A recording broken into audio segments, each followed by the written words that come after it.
सहनौ भुनक्तु सह वीर्यं करवावहै तेजस्विनावधीतमस्तु मा विद्विषावहै।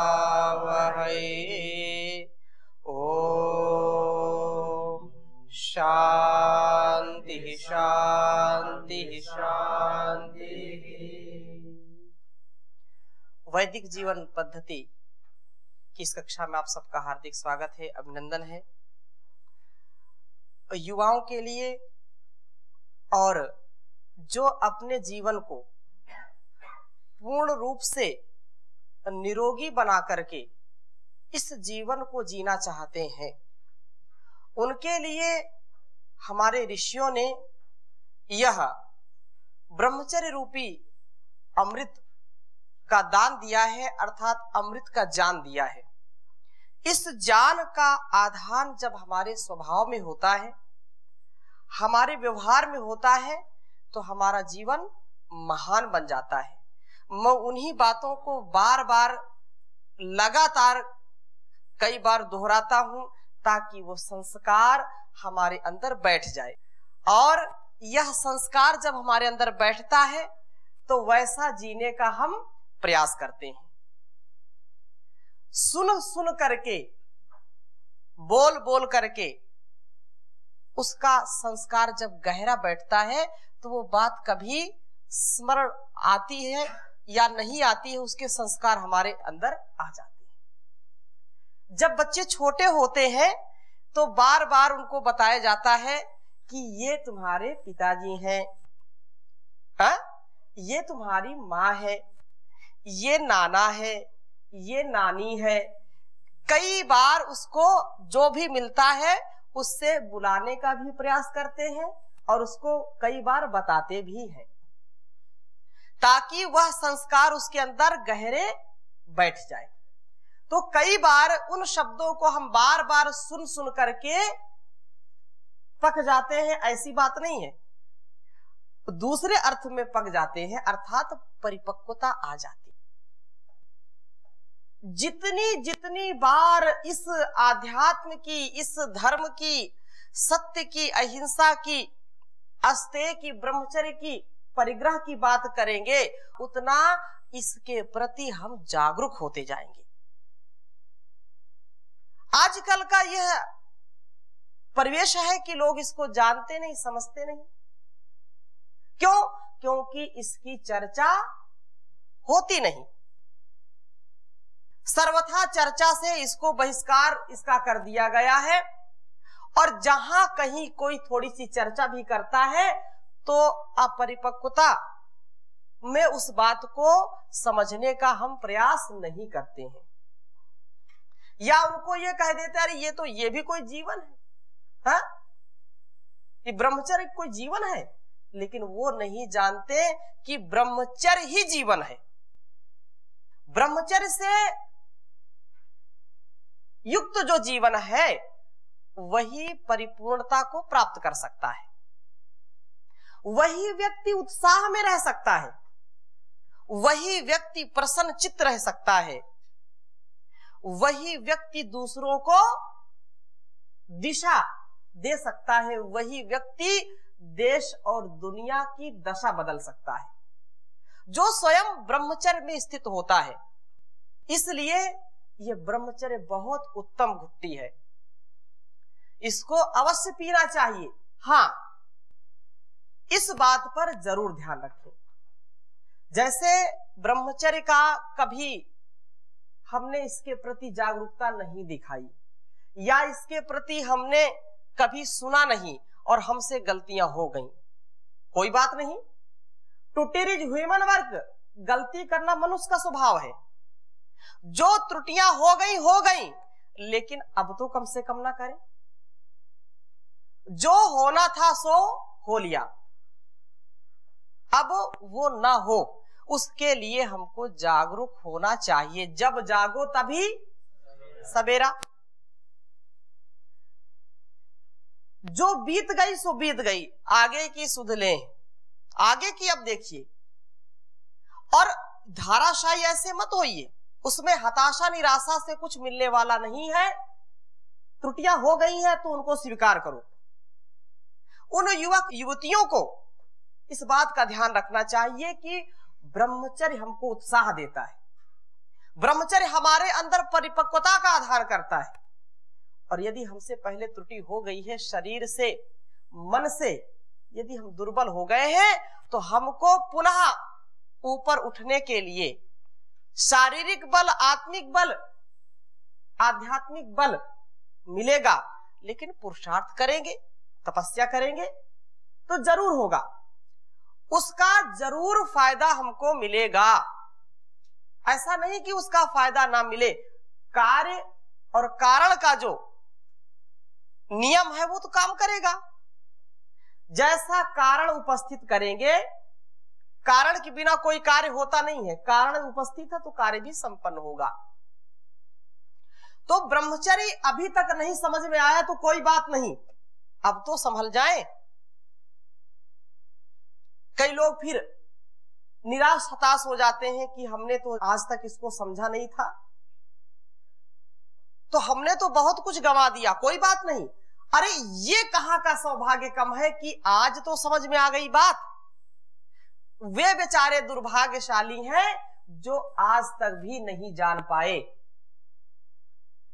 इसलिए कहा जाता है त्रुटियों से हमको कुछ सीखना चाहिए।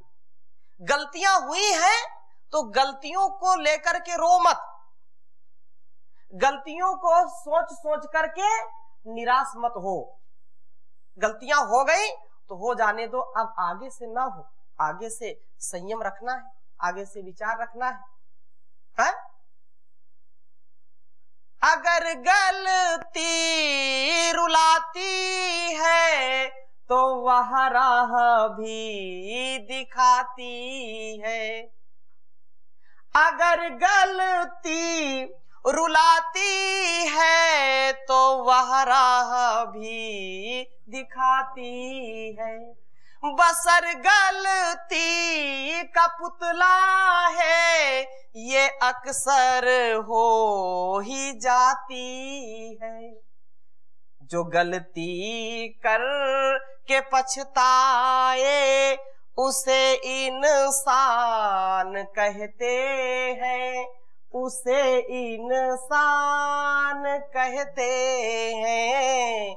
किसी के काम जो आए उसे इंसान कहते हैं, उसे इंसान कहते हैं। तो गलतियां हो गई तो होने दो, गलतियां दोहराई नहीं। एक बार गलती हो गई, 2 बार हो गई, 1000 बार हो गई तो भी निराश मत होइए, तो भी निराश मत होइए। हिम्मत ना हारिए, प्रभु को ना विसारिए, हंसते मुस्कुराते हुए जिंदगी गुजारिए। ये ब्रह्मचर्य है। गलती हो रही है लेकिन सुधारने का जो भी हम प्रयास कर रहे हैं, तो कभी भी एक क्षण के लिए भी हताशा निराशा नहीं आनी चाहिए। ये ब्रह्मचर्य है।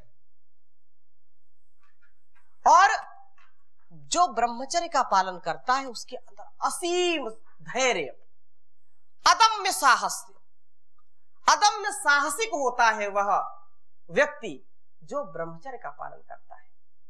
धैर्य की प्रतिमूर्ति होती है वह। एक विशेष श्लोक आपके सामने मैं रखना चाहूंगा कि ब्रह्मचर्य का लाभ क्या है, और जो ब्रह्मचर्य में जो व्यक्ति स्थित होता है, अर्थात जो ब्रह्मचर्य का पालन करता है, उसके अंदर की क्या शक्ति, क्या उसकी दिव्यता, क्या उसकी भव्यता होती है। श्लोक के माध्यम से इसको समझने का प्रयास करेंगे। बहुत उत्तम श्लोक है। ब्रह्मचर्य स्थितम धैर्यम, बहुत ये अनुकरणीय है और जीवन में उतारने की चीज मैं आपको बता रहा हूं। जीवन का सार है ये।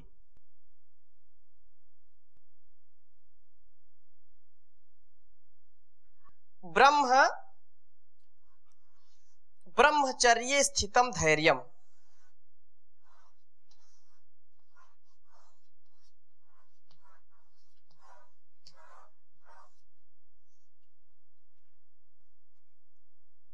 ब्रह्मचर्ये स्थितम धैर्यम ब्रह्मचर्ये स्थितम तपः।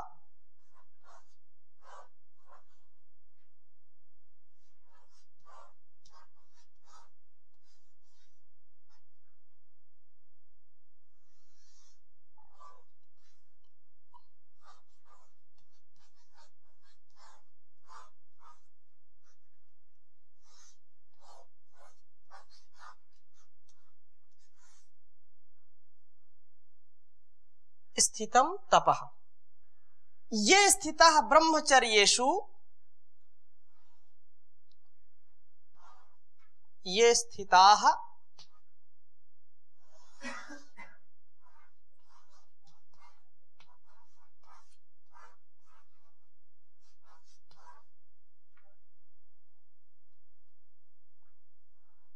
ब्रह्मचर्येषु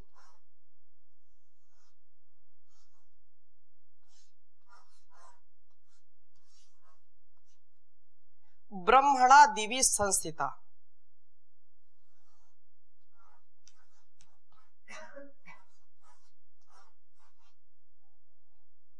ब्रह्मणा दिवि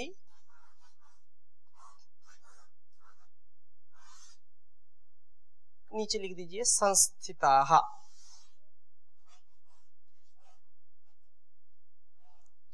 संस्थिताः।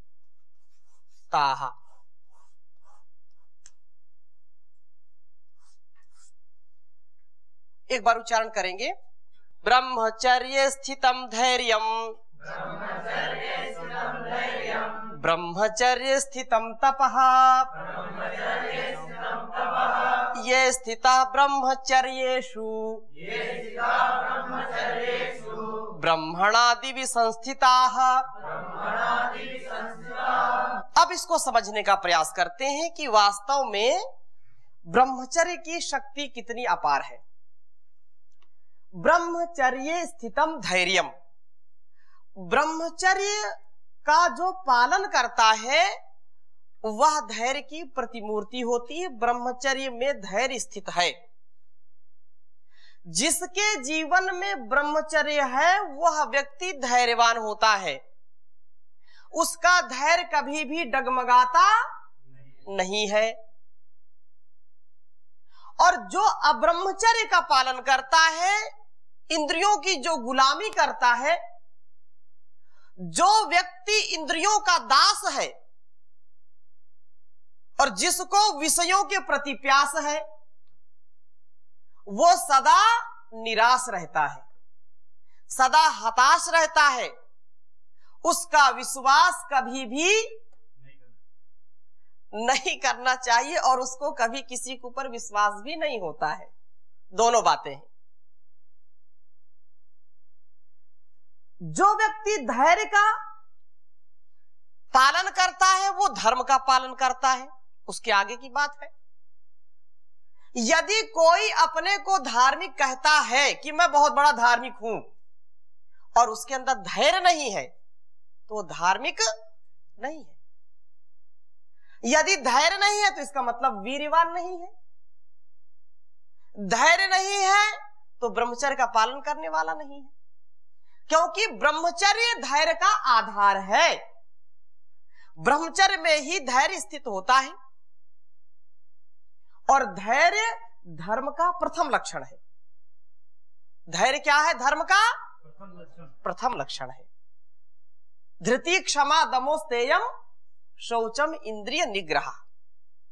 धैर्य जो 10 लक्षण महर्षि मनु ने बताए हैं उनमें सबसे पहला लक्षण है धैर्य, धृति। और जो ब्रह्मचारी होता है वही धारण करने के योग्य होता है, वही धर्म का पालन करने में सक्षम होता है, वही अपने उत्तरदायित्व को निभाने में सक्षम होता है, अपनी ड्यूटी को ठीक ठीक निभाने में सक्षम होता है। वो कभी धैर्य उसका टूटता नहीं है। जैसे पृथ्वी धैर्य से टिकी है ऐसा लोग कहते हैं। धैर्य से ही हमारे संबंध चलते हैं, हमारा सबका मेल जोल होता है। यदि धैर्य ना हो तो हमारा परस्पर का व्यवहार भी नहीं चल सकता है। तो धैर्य में ही सब समाहित है। धैर्य को आप पढ़ते हैं भर्तृहरि का श्लोक। महाराज भर्तृहरि लिखते हैं कि धैर्यम, सबसे पहला धैर्य कहा है, दोहराएंगे, धैर्यम यस्य पिता क्षमा च जननी शान्तिश्चिरं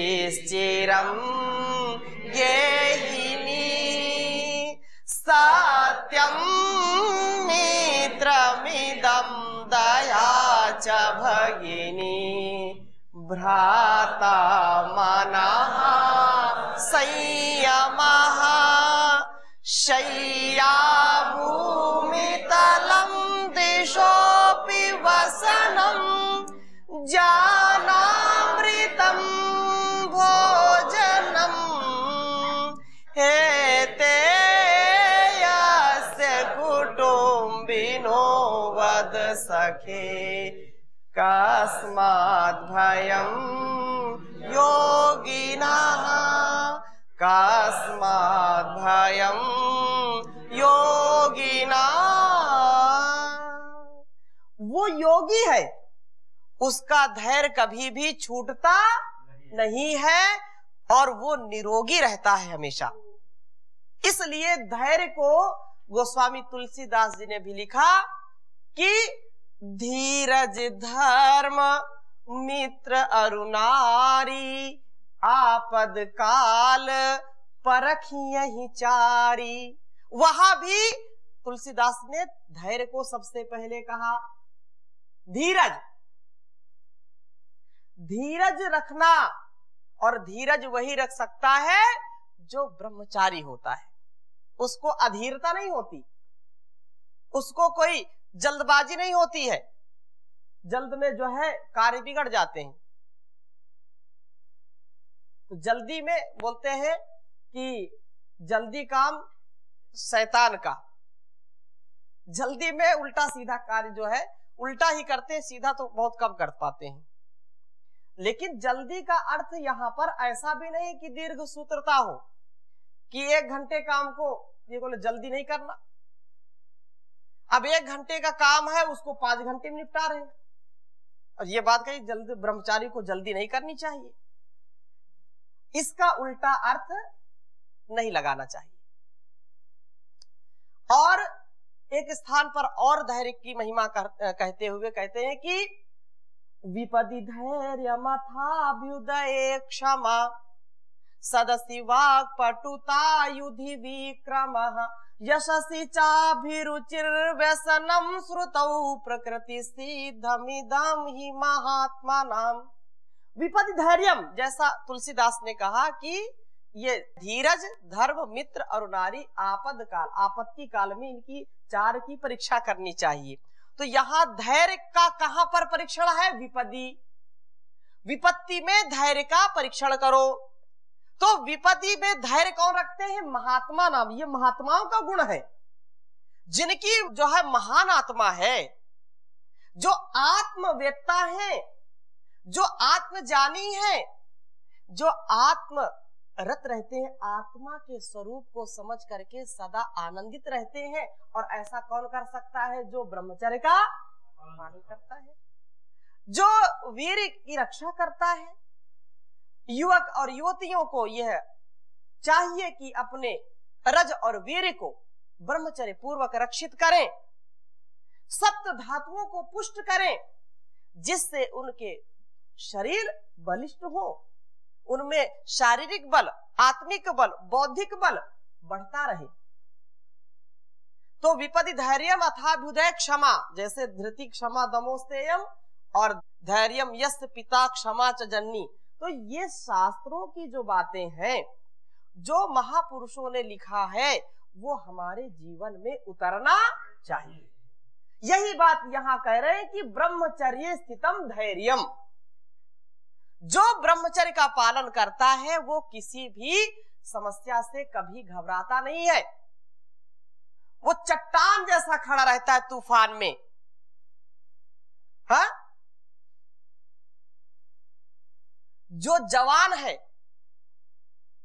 जवान तो यही है ना कि जिसका जो है वायु के समान वेग हो, युवा कहते हैं, युवा शब्द को आप उलट दीजिए तो क्या हो जाएगा? जो वायु के समान वेगवान हो, वायु के जैसा सामर्थ्य रखने वाला हो, वो कौन है? युवा है। तो ऐसा युवा कौन होगा? जो वीर की रक्षा करता है, जो इंद्रियों का कभी दास नहीं होता। वह व्यक्ति कभी भी हताश निराश नहीं होता। इसलिए वीर की रक्षा करना चाहिए, ब्रह्मचर्य का पूरा पूरा पालन करना चाहिए। ब्रह्मचर्य स्थितम तपः, ध्यान दीजिए, जो ब्रह्मचर्य का पालन करता है तो ब्रह्मचर्य में तप स्थित होता है। कोई भी व्यक्ति जो अब्रह्मचर्य में जीता है, जो इंद्रियों की गुलामी करता है, जो अपने उपस्थेंद्रिय का संयम नहीं करता, संयमित नहीं रख सकता उसको, वह कभी तपस्वी नहीं हो सकता। वह तप नहीं कर पाएगा। थोड़ी सी ठंडी लगी तो कंबल ओढ़ लेगा, थोड़ी सी गर्मी लगी तो उसको एसी कूलर चाहिए, थोड़ी सी भूख लगी तो मुंह सूखने लगा, हा? थोड़ी सी प्यास लगी तो चक्कर आने लगे। क्यों? क्योंकि उसने अपने शरीर को तपाया नहीं। जो शरीर का सार था उसको उसने ऐसे नाली में जैसे बहा दिया, तो वो कभी भी रोग प्रतिरोधक क्षमता को भी नहीं विकसित कर पाता, वो कभी भी निरोगी होकर के नहीं जी पाता, तपस्वी नहीं हो पाता। वाणी का तप, उसको बोलो 10 के बीच में बोलो, वो आंख ही नहीं मिला पाएगा, बोल ही नहीं पाएगा। और जो ब्रह्मचारी होगा, जो तेजस्वी होगा, जो वर्चस्वी होगा, वह चाहे एक हो चाहे अनेक हो, चाहे 100 हो चाहे हजारों हो, लाखों हो, बेबाकी से बोलेगा। कोई उसको परेशानी नहीं होगी, उसको कोई हताशा नहीं, वो किसी से डरता नहीं है, अभय रहता है, उसको कोई भय सताता नहीं। लेकिन जो ब्रह्मचर्य का पालन नहीं करेगा वो डरेगा, चाहे अकेले में रहे चाहे मेले में रहे। झमेले में तो उसकी फजीयत ही है, हा? जो ब्रह्मचारी है वो चाहे अकेले रहे चाहे मेले में रहे, खूब प्रसन्न रहता है, प्रसन्नता से लबालब भरा रहता है, हा? तो ऐसे ही ब्रह्मचर्य का पालन हमारे जीवन को जो है सार्थक करता है। तो ब्रह्मचर्य स्थितम तपः, तप द्वंद्व सहनम तपः, अपमान सहना, मान को भी सहना, दुख को सहना, सुख को भी सहना, ठंडी को सहना, गर्मी को सहना, बरसात को सहना, भूख प्यास को सहना, ये क्या है? तप है। जो अब्रह्मचर्य का पालन करता है उसे थोड़ी सी बात कह दो, यदि उसके अनुकूल बात नहीं होगी तो लाल पीला हो जाएगा, तुरंत वो उसका पारा हाई हो जाता है, बीपी हाई हो जाएगा। उसको थोड़ा सा कोई छेड़ दे, अपनी जो समझ है उसको भूल जाता है, वो तुरंत कांपने लगता है, उसको क्रोध आता है, चिड़चिड़ापन आ जाता है उसके अंदर। ये अब्रह्मचर्य की पहचान है। जो ब्रह्मचारी होगा वो उसमें धैर्य होगा। अब इसमें कितना किसके पास धैर्य है ये तो परीक्षा की बात है, ये तो स्वयं जांचने की बात है। इसलिए ये बात कही जा रही है कि ब्रह्मचर्य स्थितम तपः। उनके विषय में फिर आएगा तपो न तप्तम वयमेव तपता। जो निर्वीर्य है, जो ब्रह्मचर्य को खंडित करते हैं, जिनका अखंड ब्रह्मचर्य नहीं है, वे कोई तपस्या नहीं कर सकते। वो तपो न तप्तम वह में उत्तप्ता, उत्तप उनको उल्टा तपा देता है? बोले इसने तो सब ताप लिया है? वो स्वयं अपने शरीर को भी तपा देता है, अपने को तप की वेदी पर जो है बलवेदी पर अपने को अर्पण कर देता है। लेकिन जो ब्रह्मचारी है वो तप को तपता है, हर द्वंद को सहता है। जीवेम शरदा सतम कार्यम व साधेयम देहम व पातेयम। लक्ष्य की प्राप्ति जब तक हो नहीं जाती तब तक वो अडिग रहता है, अटल रहता है। वो जवानी का जोश होशो हवास में उसको रख करके आगे बढ़ता है। ए जवान ओ जवान लुटाए जा जवानियां, एक बहुत पहले हमने गीत सुना था। तो जवान जो है, जो राष्ट्र की संपत्ति है, जो राष्ट्र के लिए संस्कृति के लिए अपने जीवन को अर्पण करता है, वो कौन होता है? ब्रह्मचारी होता है। अपने ध्येय मार्ग पर वो सदा आगे बढ़ता रहता है।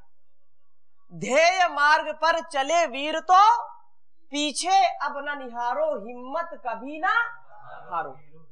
हाँ, तो ये स्थिता ब्रह्मचर्येषु ब्रह्मणा दिवि संस्थिता।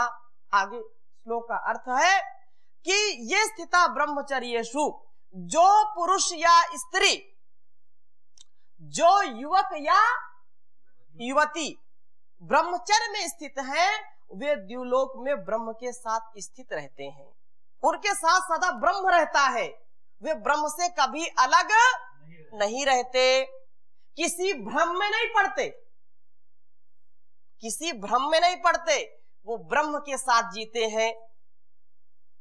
परम पिता परमेश्वर की विशेष कृपा उनके ऊपर होती है, तो ऐसा जीवन जी करके कौन आनंदित नहीं होगा। अर्थात जो ब्रह्मचर्य युक्त जीवन जीते हैं उनके जीवन में सुख, शांति, समृद्धि, उत्कर्ष जरूर बढ़ता जाता है। तो ऐसी कामना के साथ आज का यह ब्रह्मचर्य का प्रकरण यहीं पर समाप्त करते हैं। आगे इसी की चर्चा और हम करेंगे, अभी यहीं विराम करेंगे। ओम शांति शांति शांति।